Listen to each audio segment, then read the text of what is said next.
Hey guys, and welcome to Creators Campfire. Tonight I am joined, I'm very excited tonight actually, because I'm not sure where this is going, but tonight I'm joined by Charlotte Crowther. Charlotte, welcome.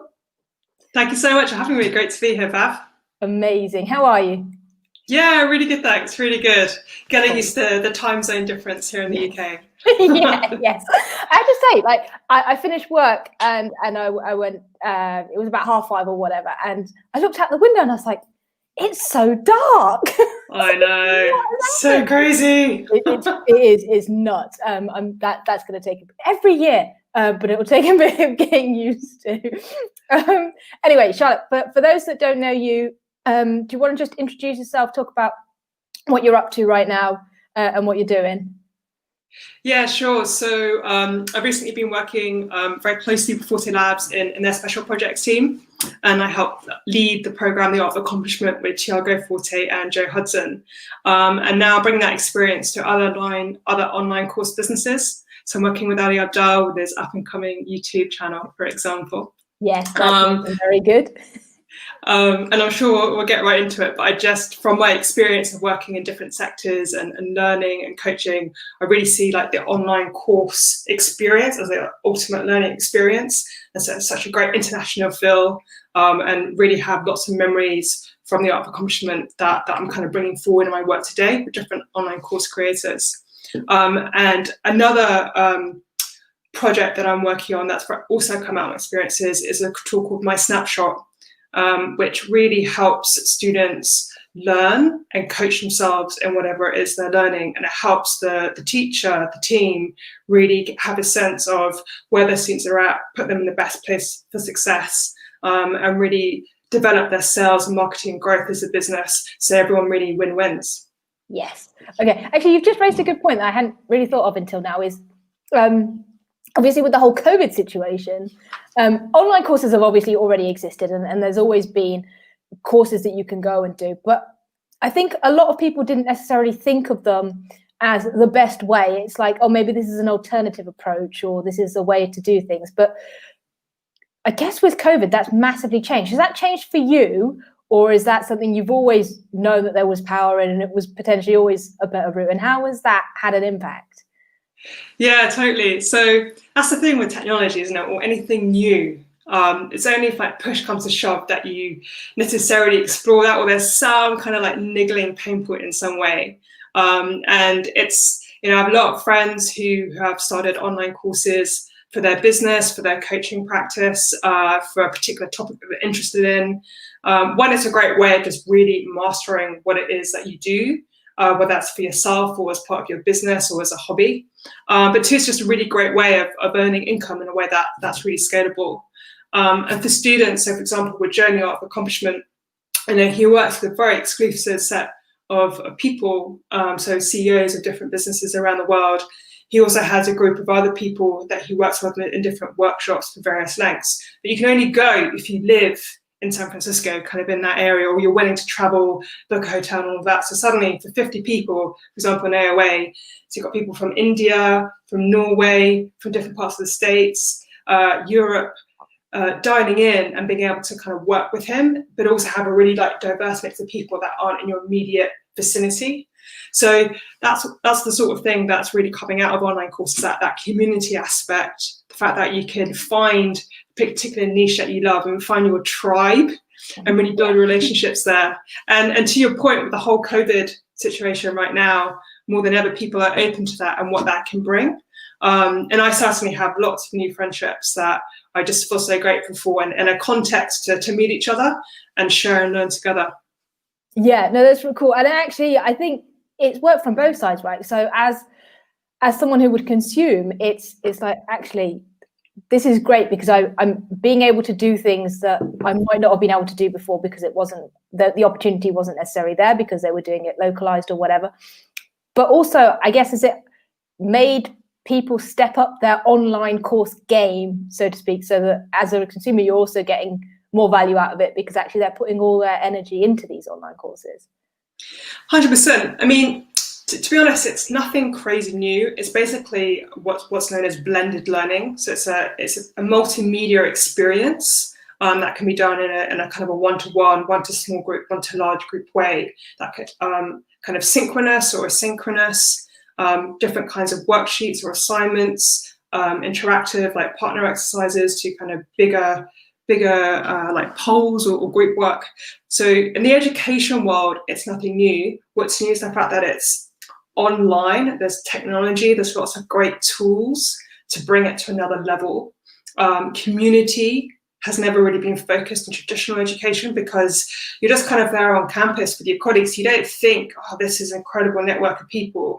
So what online courses have done is really augment that and build on that and bring in like different assets and different tools. So to your point, like there's definitely that kind of upping the game, and people, I think with COVID, people got more time to kind of explore their interests, question life, question where they're living. You know, I've recently moved out of London to the country, an hour out in the countryside. So I feel like kind of in London, but not in London at the same time, which is something I definitely would not have done had this COVID situation not happened. So totally, it's an exciting time. Yeah, no, that's cool. All right, so we totally went off on a tangent. Sorry, I was very curious. I'm going to come back to tools in a bit, but before that, let's talk about kind of your journey and your experience and how you've kind of got to where you are today and all the knowledge that you've gained along the way. So if we take it way back, where did because your journey, I guess when I was looking at your stuff, it didn't necessarily go the way I would have expected of someone who, like, looking at your, okay, this is terribly worded, sorry, let me start again. Looking at your profile, I wouldn't have thought you'd started where you would have. So do you want to just talk about your kind of journey right from the beginning? Yeah, of course, thanks. So the journey actually really started when I was 13, and I read a book that happened to be on my parents' bookshelf called Use Your Head by Tony Buzan. And it literally told you what it said on the cover. And as someone who was always curious and liked learning, the fact that I could kind of open the can in my head and start using it, it just joined a lot of links for me. And what it particularly enabled was creativity. And I just started bringing that not only to a kind of more obvious creative output like drawing or taking photos, but in my kind of work as well. So I really started studying at school. And I found that I was very much a visual communicator. So I would make a lot of artwork. And so for 10 years, I practiced as an artist. I went to Oxford. I was studied there as an academic scholar, and really got to work on lots of different mediums.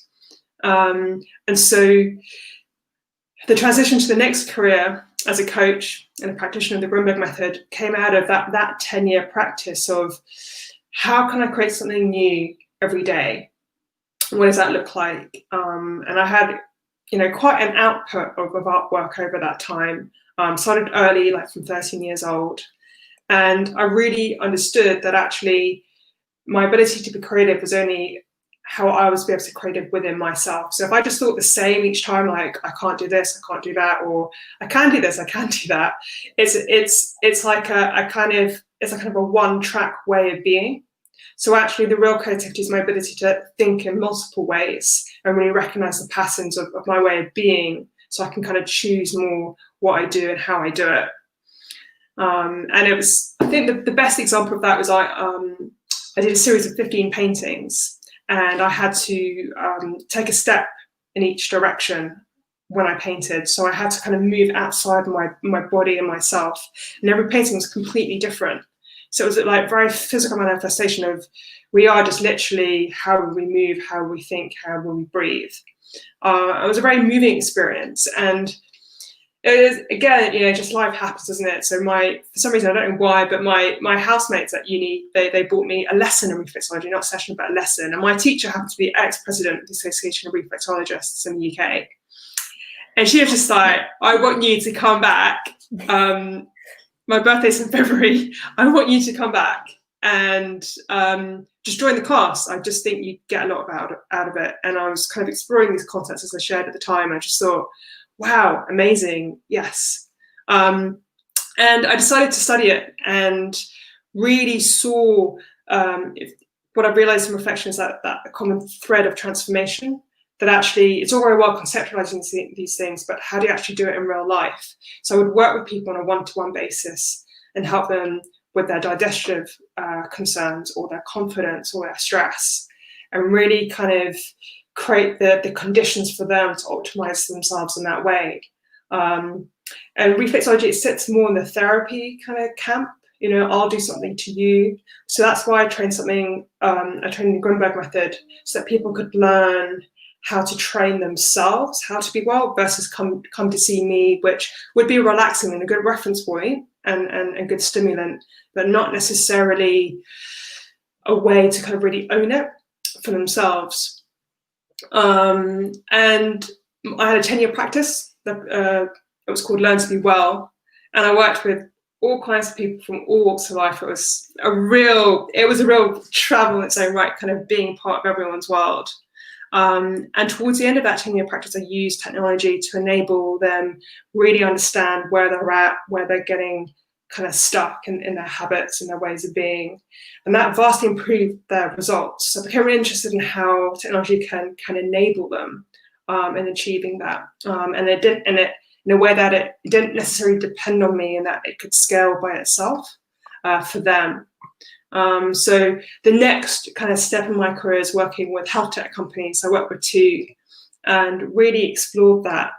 And firmly sitting on that side of the fence and not practicing and engaging with people and where they're up to, I really saw that technology isn't really the solution in a way that a lot of tech companies can position themselves. It really is very much a tool. So it's very much the adoption of the user, the adoption of the coach or the teacher in that tool to enable that client, that student. And the opportunity came to work with Thiago, with David at Forte Labs, to work with Will and the team. And, you know, kind of to our point at the beginning of the conversation, that it's that mixture of tools, that community, the ability to work in different ways, to enable different learning styles that I've seen most successfully enables whatever change or learning someone wants to achieve. And I was, you know, and also working during the art of accomplishment, seeing that transformation happen within my particular niche space of personal development was just groundbreaking and very, very exciting. Yeah, okay. I had lots of mini questions along the way, so I'm going to try. Yeah, sorry. That's absolutely cool. That was good. That was great. So I'm going to try and remember them and go through them in order. I guess my very first question, and sorry if they no longer make sense, but my very first question is when you were starting out and you were learning to think outside the box, so to speak. So for me, and I think I've mentioned this to you several times, but I am rubbish at thinking outside the box. So when you were experimenting and saying that actually if I do this again and again, I'm only ever going to get the same result type thing, whereas I need to think differently to get something else. Is that something, to me it sounds like something that you were naturally good at, but is that something you can learn, and how could you go about learning that? Yeah, I mean, you can take just like even right now, yeah, so there's a particular way that you're breathing, for example. There's a particular way that you're sitting. And that might be, if you just bring awareness of that might be a default way in which you breathe and sit in this kind of, you know, very live situation. So you can bring awareness to that and actually just like let that tension go. Take a bigger breath. If you want. There's no pausing.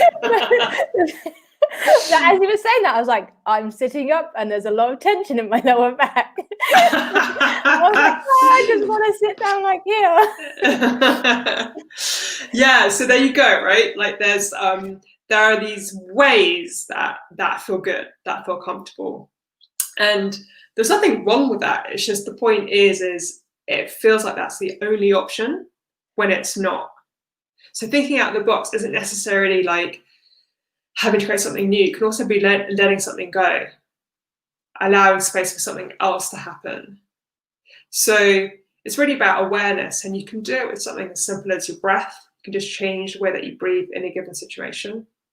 And it's not something you can really force. I mean, some people, you know, for example, NLP people are like, I've got this recurring thought, I'm going to say another recurring thought. That's another example of breathing in another way. So it's thinking in another way. So what I always say to people is there isn't any particular best way of doing anything. It's whatever works for you at that given time. And there are so many great tools out there for specific different things that you might need. So whatever clicks with you, that you enjoy, that you want to experiment with, I always use it, and using it is already a big thing. I always like to just take the breath example because it's very immediate. It's like very here and now. And if you actually, I mean, people say just take one big deep breath. And that's all very well, but I think if you don't understand and experience what that is for you without needing to explain it or justify it, but just do it for yourself, your own experience, like there's going to be that curiosity which is going to drive you doing it again or doing it another way. And it doesn't always have to be a big, long, deep, slow breath. It can also just be a just conscious breath, for example. Okay, interesting.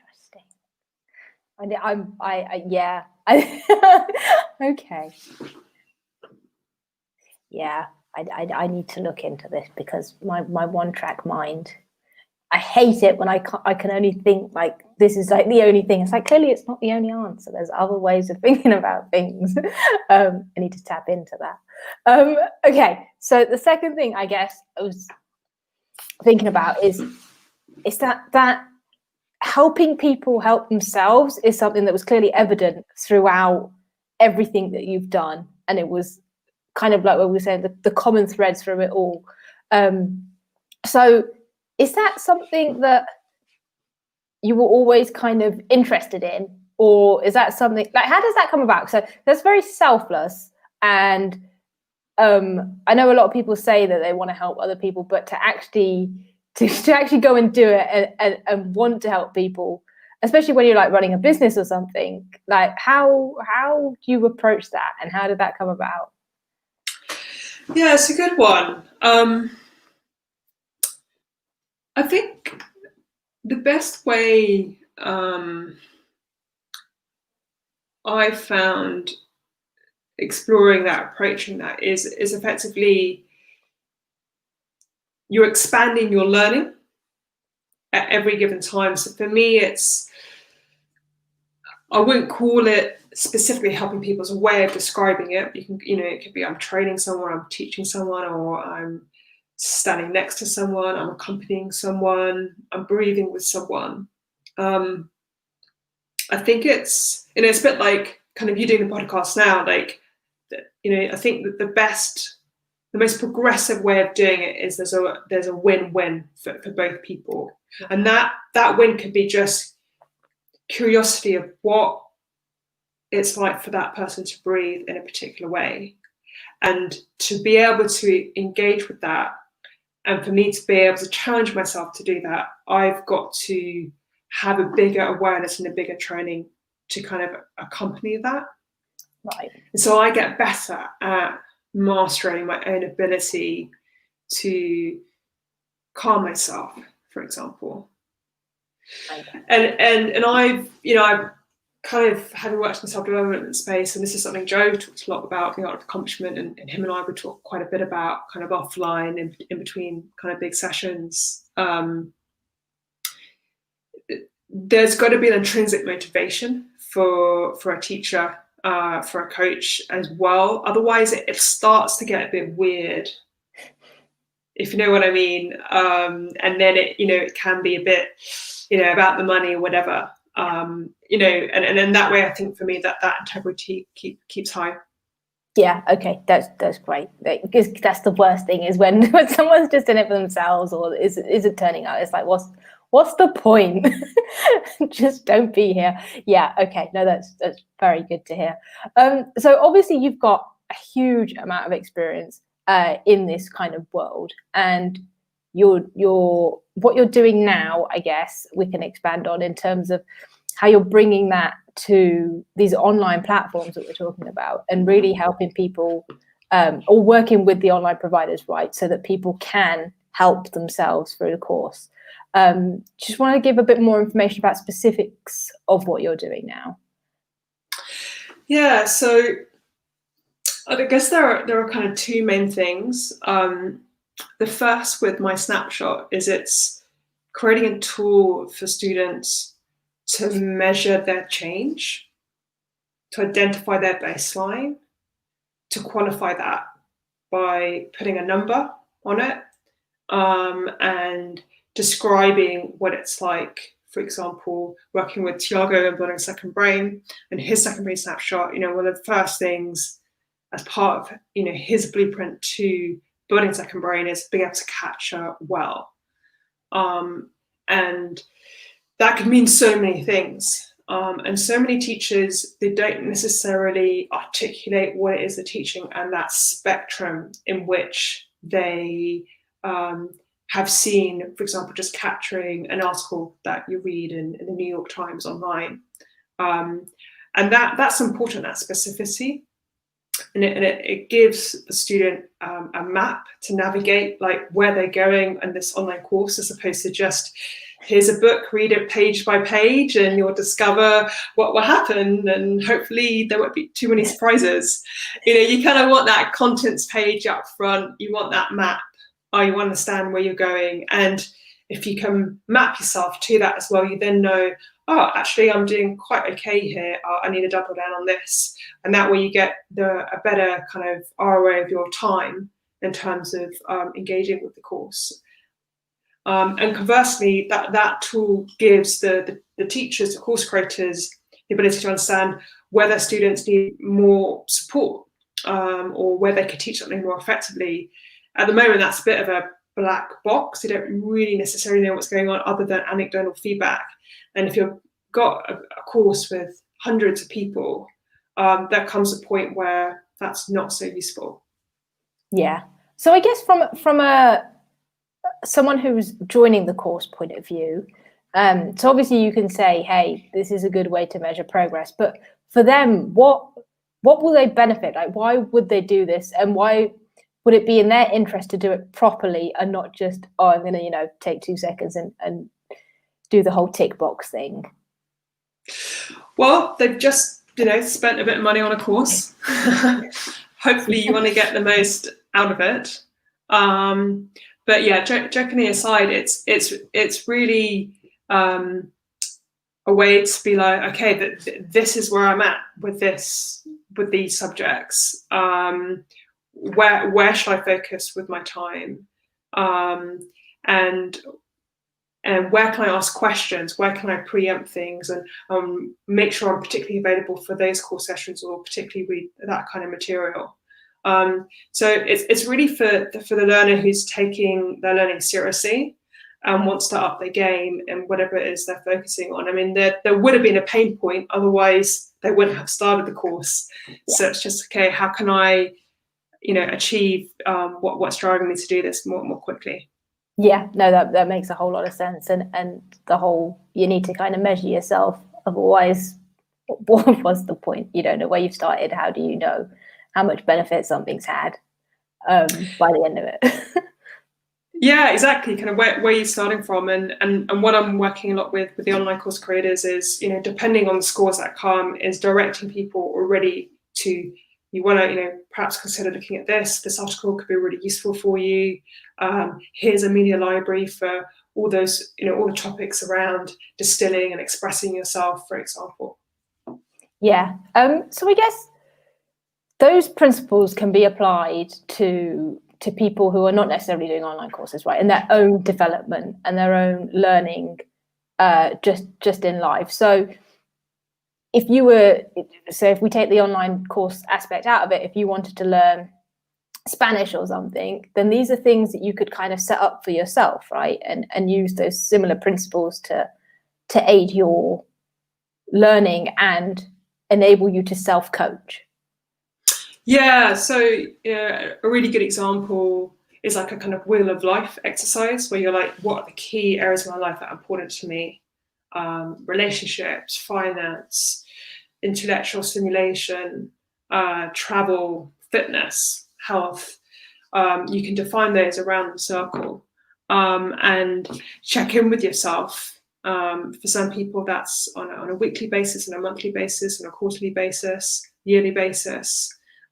What's great is if you can do that with a coach. You can also do that with a career coach. What are those key aspects that can help you achieve what you want in your career? So exactly, it's if you don't measure it, you can't change it. And it's more about the change versus the outcome. It's more about the process. And it's that moment to stop and just reflect. And it's never going to be perfect. It's more about that reflection kind of review that brings a lot of power and can drive the consistency that we often need in whatever it is that we're working towards.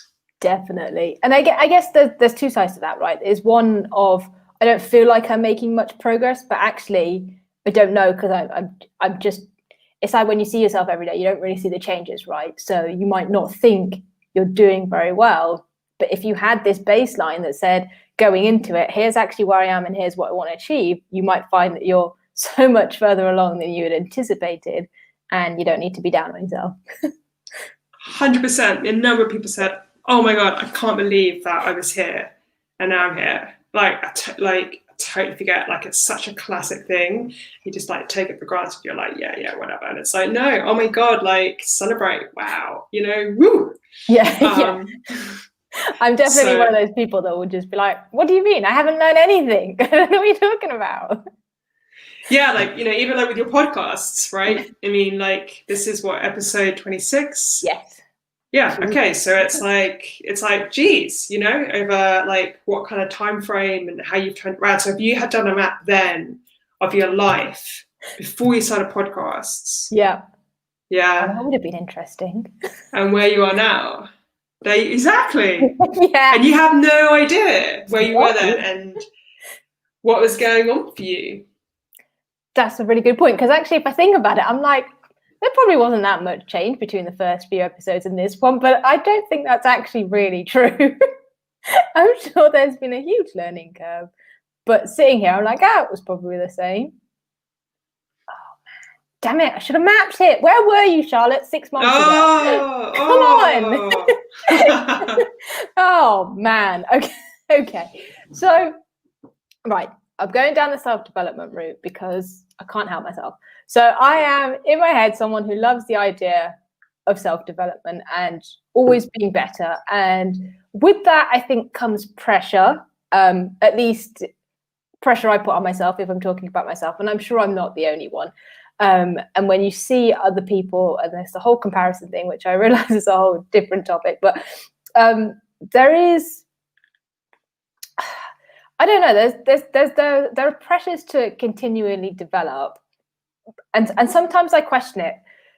I guess what I'm trying to say is how do you know when you genuinely want to learn and develop versus just comparing yourself? Because 90% of the time I think, no, actually I do want to learn and develop and continue to grow. And then sometimes I'm like, but what's the point? What am I doing this for? And I admittedly, they're on the harder days when I just want to give up. But I don't know if you have any advice or thoughts on that.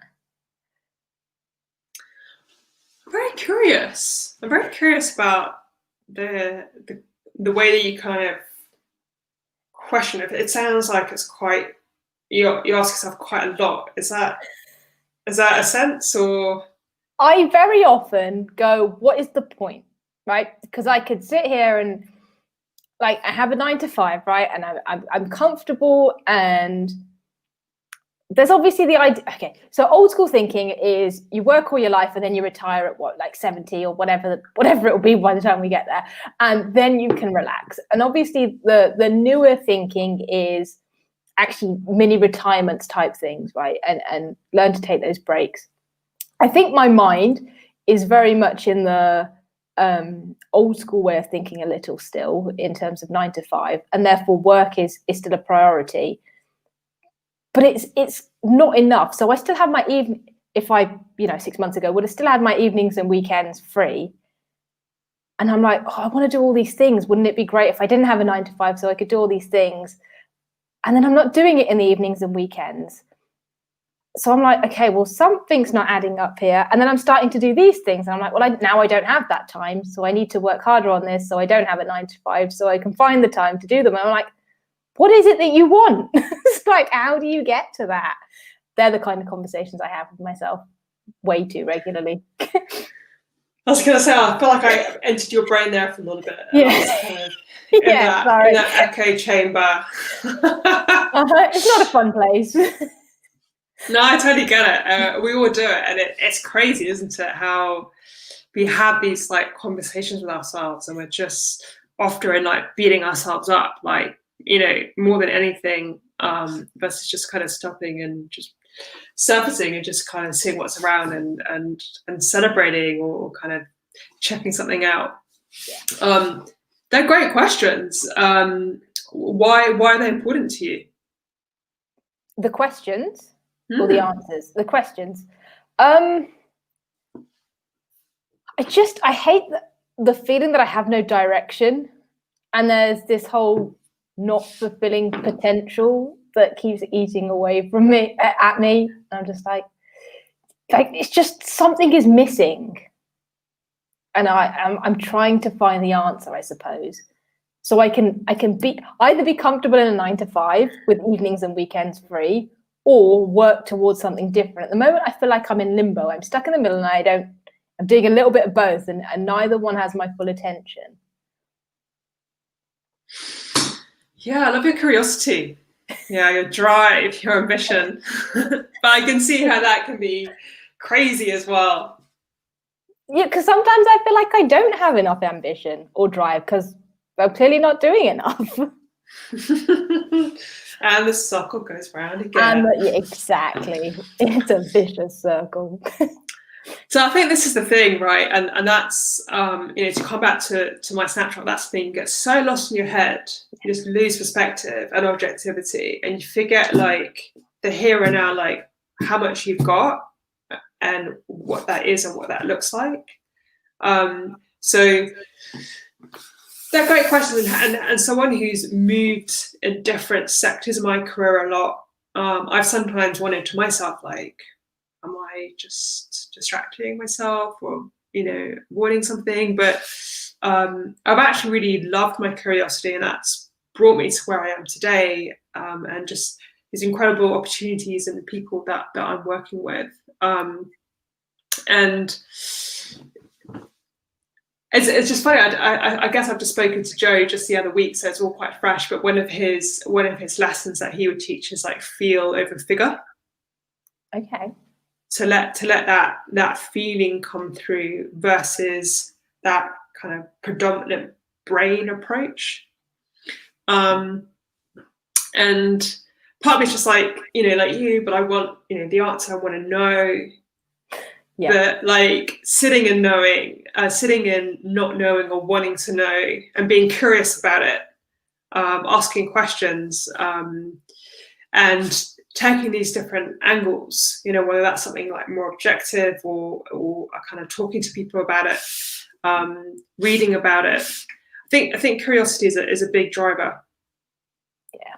Okay. I definitely am curious. It just can keep going. Yeah. Keep going. Okay, that's fair. It makes sense. Okay, cool. So getting back to you after my little midlife crisis on camera. So going back to kind of your career and the stuff you've done. So I guess what you've done, like we were saying, there is a common thread there, but you've worked in with a lot of different people and with a lot of different industries, right? So that you've talked about health and fitness, the whole Forte Labs kind of things, but also where you started off in reflexology. So how have those different experiences helped with what you're doing now and got you to where you are? Yeah, I'd say the biggest things, and what I really enjoy kind of in the consulting side, whether that's kind of with MySnapshot or on how to build, deliver and scale an online course business, is the fact that I have worked in these different capacities. So it's not just kind of one perspective. I'm very agile. I'm able to see something as a business, but also as a true transformational experience. And how do you like bring the two along so it's a real win-win for everyone in that relationship? And I think that's the magic really that enables things to really move. And then you just kind of double down once you've got that clear of marketing it, delivering it, selling it, doing it again, 100%. But it's kind of getting to that magic space, being able to bring in those different elements. And another role that I had at the tech firm was seeing how you scale well-being and culture within an organization. So I was a people operations lead, and within a business, it's really the people that brings it to life, that makes things happen, even within a tech business. And that can really be the competitive advantage between one company and the other, as well as, of course, the practical things like retaining people and not having to overly spend on training because that retention rate is just so low. And that history, that sense of story, that sense of community, that sense of culture within the company. So I enjoy the kind of knitting and combining of those different experiences and working with top businesses and teachers in their kind of fields to bring that excellence through and really create a really innovative, genuine experience for people in whatever phase of life they're in, with whatever that they're looking to learn. Out of interest, do you have a favourite part of your job? Yeah, it's a good one. Yeah, I think it's like just bringing in different perspectives, to that point and doing that. Oh my God, like, when people come to, see their snapshot, it's like who was I before I did this podcast? Yeah. Who am I now? It's like that sense of wonder. I guess I'm slightly addicted to that kind of other way of looking at things that are not necessarily obvious to others, and bringing that in that kind of visual with a snapshot, or like with Ali, actually, with the YouTube course he's bringing out, he was like, I want to work with these people and I want to work with these people, but I don't know how to combine it. And I was just like, yeah, you can do both. It's totally possible, and kind of be able to think beyond in that way. And I'm so happy, like, we had that conversation, we were able to bring in those different tracks into the program. Yeah. This is going to be a strange question, I apologize. Do you almost do the same thing in your head with the people you're working with, as in, like, when you start working with them, kind of almost have that base and then see how that relationship and the plan evolves over time? Yeah, it's an interesting one. I did not plan to have the varied career and organizations that I've worked with today. I haven't planned for that. And I'm very grateful and kind of curious about it. I'm someone who goes into a lot of depth and a lot of breadth at the same time.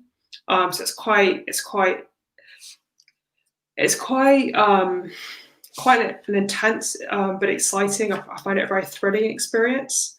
I think what I'm enjoying now is I feel I've been kind of patient, and I've just trusted the process, and it's all kind of come together. I think MySnapshot really encapsulates all those different learnings, from that kind of transformation, student kind of growth perspective, to also that business, sales, marketing, growth perspective, in all parts of that relationship. So I'm really excited. It's still very early days. I'm still kind of behind the scenes with it. So I'm not totally public yet. I'm just slowly building up and working with some really great online course creators, just doing some really good work and building out from there. Yeah, awesome. So one of the earlier points that you mentioned was, when we're talking about the tech, is that I guess there is this misconception, or people assume that tech is the answer, whereas tech, like you said, is more the tool right? So how can people kind of separate those two and understand that they're not going to find the app that fixes their life? It's the system that they build around it, versus this is just an enabler or something. Yeah, totally. I think the bottleneck is responsibility, self-responsibility, which sounds like really heavy. I don't like saying it, but it's effectively what it is. You can set, pretty it up in different ways. Put a bit of orange around it, whatever that is. Highlight little stars. Woo, make it sexy. Have some flashy lights. Yeah, exactly. But it really is that like self-ownership. It's really quite simple, with how you eat, how you learn, your career, your income, and that's such a big thing. But it's also like it can be a light, small thing that you just kind of go step by step with. So go on. What's your question? I saw that thought. I was thinking, the second you said self-responsibility, that you're right, it was heavy. It kind of had a different emotional response to self-accountability or anything else. It's like, whoa, hang on, it's my responsibility? Are you calling me not responsible? I am responsible, okay? So it was a very interesting, I'm just thinking, it's like, I don't know why, it felt more, not real, it felt more on me. Like if I don't follow through, then I've kind of failed. I don't know why it felt different to accountability. It just hit a little differently. Yeah, perhaps self-ownership is a little bit of an in-between. That you own it, that it's yours. Accountable is synonymous with responsibility as well. I actually preferred it when you said self-responsibility, because it had that response. Because I felt like it's kind of cut to the chase, raw to the bone. Basically, it's like it's your responsibility. It's up to you to change or do whatever you want to do. Yeah, it's a biggie, and we're conditioned in society to go to someone and be sold something and be given that solution. It's kind of crazy.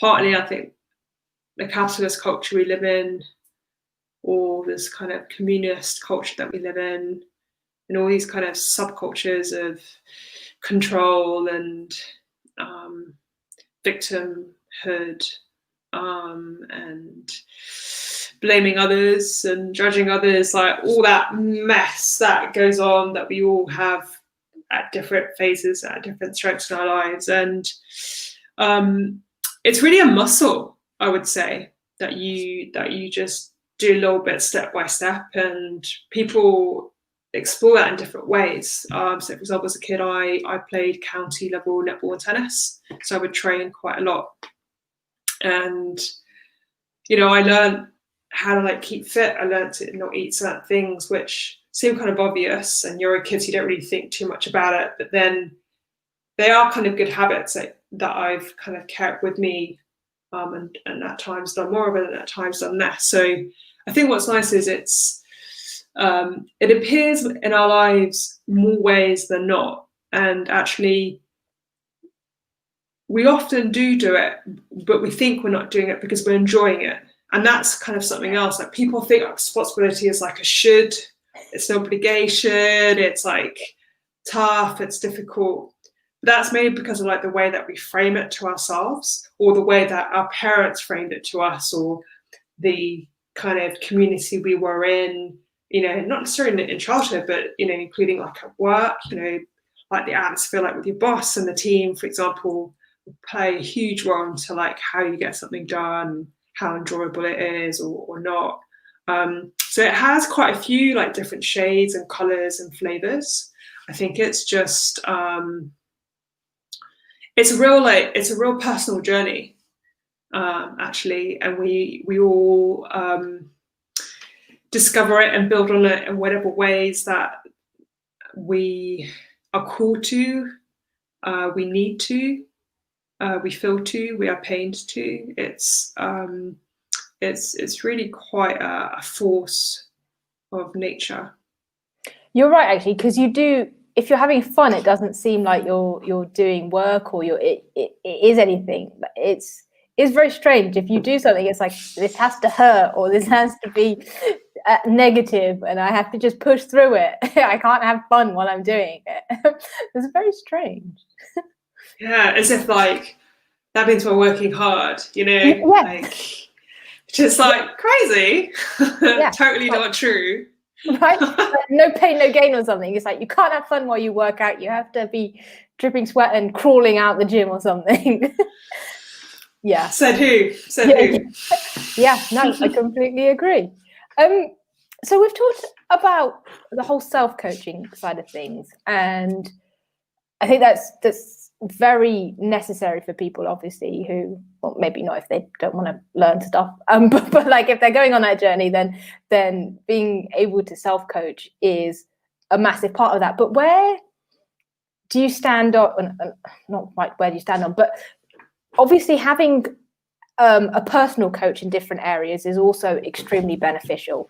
So where would you say the difference is between having or getting a personal coach for certain things versus going down the self-coaching route? And it's, I know it's a bit bad because it's like, oh, what, like I could get a PT, but I could just tell myself to run, kind of thing, right? So how do you see that? That's a great question. I mean, if I was kind of gonna speak to what you just said, I would just come out with questions. I can share my experience, but I feel like that's very personal to me. In terms of you, it's kind of like the sorts of questions that come to mind are like, what do you want to focus on now? Like, what works for you? How much time do you have? How important it is to you? Do you need an engagement on a one-to-one basis? Do you need engagement in a kind of group basis? And is that a small group? Is that a large group? What motivates you to do something? Yeah. So a few things like that. Okay, if I'm going to answer these. So I am terrible at what I would have called self-accountability, but maybe I need to be self-responsible. Whereas if you'd said, this is my expectation of you, I don't want to let anyone down. For some reason, I'm totally okay letting myself down again and again, but I can't let somebody else down. So that element of accountability. Going back to the way I learn, and I've been thinking about this a lot recently, because I've always told myself, well, not always, but, you know, over the last few years, I've kind of come to the conclusion that I'm much better in a one-on-one environment or a small group where I'm comfortable, but ideally a one-on-one. And I've been trying to work out why this is. And the kind of reason I came to, and I'm not sure if this is true, is because I was terrible at school. Like, I wasn't a bad student or anything, but I was rubbish in the classroom. And it was the same at uni. And I never got out of them what I should have. And I think it's a pressure in a classroom, and it's, you know, that's that, oh, nobody wants to be the one that puts their hand up or asks a stupid question. That is definitely the camp I am in, and almost I don't know, I don't feel comfortable in those environments. So I'm definitely more of a one-on-one person. Someone did say to me, you just like the attention, and I was like, for a long time I was like, do I? So that doesn't sound like me. It's like the opposite of me. So I think recently I've been thinking it's just how I learn, but I don't know if that's another cop-out. Okay, so there's quite a few things going on there. Let me speak them back to you to make sure I've got it. You like kind of a focus, kind of one-to-one. You like to learn, but you kind of challenge and question at the same time. I definitely have questions, which I would put under the stupid question category. Yeah. So you're busy with how you look, how you come across. And not paying attention, probably. Not paying attention. Yeah. And I don't know if it's the introvert in me, but I'm definitely more comfortable in like these kind of situations. Got it. A big group environment. Yeah, so there's a lot to say then in that, like for you, that more intimate connection is really important. So whether that's like with an accountability buddy or with a coach, it sounds like those are kind of your best options, kind of from what kind of works for you. And then I guess it's just trialing it out. Is it getting you achieving kind of what you want because you feel bad if you said to someone you're going to do it and then you didn't? It's crazy, like, and there's nothing wrong with that. If that's what works for you, do it. Like, it's amazing. Do you know what I mean? At least you're doing it rather than not. And that's something that I've always found that, you know, I've gone through phases of just doing it myself. As long as I keep doing it, I'm kind of fine, to combining that or having like coaching type phases with people, whether that be kind of professionally or kind of accountability buddies, and kind of building friendships in that way. Sometimes it's been a lot about time, as you say. Sometimes it's just, you know, just preference. As you say, I just like a more intimate kind of driver at this moment in time, but that could also change. Or if some people, it's money, if they spend a lot of money on something, then they'll do it. You know, which is crazy, but man, again, like, if that works for them, amazing. Yes. Yeah, you're right. I suppose it is just finding what works and sticking with it, because at least you're doing it. Totally. Consistency is key. Like, that's kind of like the crux of anything. I mean, it's written everywhere, time and time again, but there's so many different shades of that. And that's what's really fun to kind of unpack. Yeah, man. Okay, this is. I'm still thinking about self-responsibility. I really want to see if that makes a difference. I don't know why. It's just like there's a whole different way of approaching things. It's very interesting. I really want to put that into play and see if it makes a difference. I'll definitely let you know. Do. Okay. Do you have any last minute advice or a message or something we might not have covered that you kind of want to get across? Which I realize is quite generic, but yeah. I guess at the moment I'm just really enjoying diving into learning and like how to optimize for that. And where measuring yourself can really enable that and that kind of that manifestation, those daily habits. So for anyone who's kind of on that journey, like it's such a powerful thing, kind of going back to that self-responsibility again, that it's all come through. That's just really big. And if you're curious about those things, please reach out to me. I'd love to pick up that conversation and see where that goes. Yeah, amazing. Right, Charlotte, thank you so much. I've had a lot of fun, and I've had a lot of fun speaking to you recently. And I've got a lot of stuff to put into practice. I will definitely keep you updated on. So thank you. I appreciate it. Thanks, Fab. It's been fun. Awesome. Amazing. Guys, thanks to everyone who joined us tonight. The replay will be up as soon as we're finished, and the podcast will be out tomorrow. So thank you. And I'll be back actually with an episode tomorrow. We're going 3 days in a row. All right, amazing. Thank you, guys, and I'll see you. Bye.